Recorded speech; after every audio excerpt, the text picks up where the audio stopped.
What's going on, guys? Kaiger here. In today's video, we're going to take a look at the 9 tails and see which one you should be summoning on. I and other whales have been testing all 3 to see what... Alright guys, so we normally tell all the players to wait towards the end of the banner to see what works. Well, for this one, we've had a while to save up scrolls, and myself and several other whales worked together to test the 3. The LD ones are hard to test, obviously hard to get, and the one that I landed on to test myself is the green one because it was the one that initially sounded great to me. These are the stats that I was running with when I tested it. But let's talk about the monsters themselves, right? So if we come down, we have the fire one, Siwa, which I really think she's entirely skippable. And why I say that is, so if we max out our basic, this is her main thing for PvE. A lot of people were saying to use her for the new Farronkill raid. It'll be after Twisted Marsh for global. And her thing says if she does not crit, applies crit resist down to the target. So the issue here is she does not do what Verdahill does, because Verdahill, for her to do her thing, she needs to not crit. That's not what this boss Farronkill does.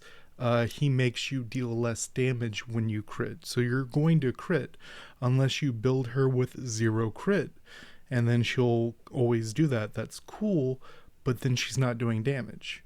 Whereas Verdahill is doing damage because he himself is critting, but he's also applying that crit resist down.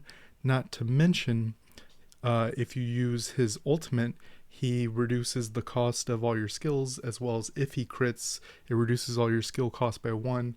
I just think Verdahill is straight up better in most cases. Obviously, she can get every 5 seconds Phantom Light, and then she does 11 times if she has the it's not worth it. We did some testing and she just doesn't live up to the hype for her. Talking about the blue and green ones, both of these are going to see some PvP play. This one right here, Soha, is a cleave unit is what they call it from Sky Arena, and that is you're trying to kill as fast as possible, mainly killing the summoner as fast as possible, and that is mainly because of how her kit works. So her passive, whenever it recovers warrior and assassin type monsters, apply damage taken down if the target's HP is a certain ratio or above, and apply spell shield if it's below. So the idea is you want to get a bunch of assassins. Some warriors are pretty up in the face, like a green panda or a green monkey king, and her heals will give them damage taken down and spell shields, as well as her 2 abilities. Heals if caster has the +4 Phantom Light, recover HP with 10.3% max HP, and also loses all of her Phantom Light. So she can't use it if she has 10, she's only using it as if it was a +4. She's healing for more per level, which is great. She's going to heal a bunch. And then if we take a look at the other one, she gives herself 2 levels, heals, remove 2 beneficial effects. So she does the AoE, which heals everyone there, which also, as you know, does the bonus if it's a warrior or assassin. But if there's enemies in that area, which really works, as I said, with Green Panda or Green Monkey King, because they're very good at grouping enemies, especially Green Monkey King, and you do this AoE on top of them, heal, and also strip. Just like Ethna is a very, very good thing with it, not to mention Dark Raven, who destroys HP when he does damage. So you get a bunch of assassins, get a bunch of warriors, and then she is a very powerful healer in that cleave setup. This is a very particular playstyle, and I would only go for Soha if you are playing that cleave playstyle. As far as Orang, this is the one that I worked on, the one that I initially said, that one looks really good, what I want to play. So her basic, pretty basic, just it's the high on damage, that's good. Really, we're going to ignore her first ability, but I'll check it out. Gives herself 3 levels of the Phantom Light, does damage, applies electric shock, that's great. If it applies electric shock, she gives herself more Phantom Light, that's fine. She's mainly going to be a Soul Link monster spamming her second skill. And it's going to be very, very interesting. So if we take a look, about 800% damage and destroys HP by 50% of damage.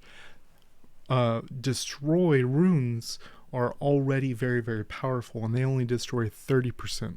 So if you put her on a destroy set, then she's destroying 80%. I haven't specifically tested if that's multiplicative or additive, but if it works the way that several sets of the runes work, then it should be 80%. If not, it's more like 70, 72%, something like that, which is close enough. Per level, if you have +5, then 5% damage per. So if you're already at +5, that's 25% more damage. If you're at 5, then remove immunity. And right now, it's kind of waned a bit, but we're still kind of in that immunity meta, at least on NA. And I looked at one of the EU servers, which is still seems to be in that immunity meta as well. If 5 or greater, lose 5, apply electric shock, which is fine. Then we have the passive, which is what a lot of people wrote her off when they read her, because they read the passive and thought it was kind of wonky. Whenever she does anything, she has a 22% chance to remove immunity. This is very similar to Tessarian, who whenever he does anything, he has a chance to apply Oblivion. So she's getting rid of immunity, which is important because she applies things. If electric shock target has burn, so if you're applying electric shock, which the skill does, if they have burn, it does a bonus attack that destroys by 300% of damage dealt. Wow. And people wonder, oh, you have to have a burn. We talk about Tessarian. Tessarian's right there. He can be used, and even if he's banned, all 3 summoners can apply burn. Cleef is probably the best with it because his fire weapon also destroys HP. So him and Orang just boom and yellow bar all the way. If they have frostbite, a little bit more damage, does not destroy, and also applies the damage if it has elemental advantage, which will give it crit rate and extra damage. As far as frostbite, you have Teor, Theomars. All 3 summoners can apply frostbite as well. Not to mention defense down if frostbite. So she's very, very powerful. I think in PvP, she's a good counter pick. If your opponent's doing a bunch of healers, if they're doing a bunch of immunity like Wusa, Shushu, Orang is a very, very powerful unit for that. We're going to skip over the light one. The last one I do want to talk about is Kamia, the dark one. And oh my goodness, she is amazing. Without going through specifics, whenever she crits, she gets Phantom Light. And if she has 6 or more, she keeps using this Nocturnal Incursion whenever she basics, which chunks for a huge amount of damage. And then her Sweet Whisper Gives her a bunch of those. Keeps doing Nocturnal Light 2, attack up per hit, number of targets, harmful effects, damage dealt up. Just she is Argon 3.0, especially when you look at that multiplier. 105% plus 22% based on number of harmful effects. If you get Kamia, she is going to be a PvE monster and walk through whatever bosses you have going on. Let me know in the comments section down below if you're going to wait, if you're going for the blue one or the green one, or change my mind on the red one. Till next time, guys.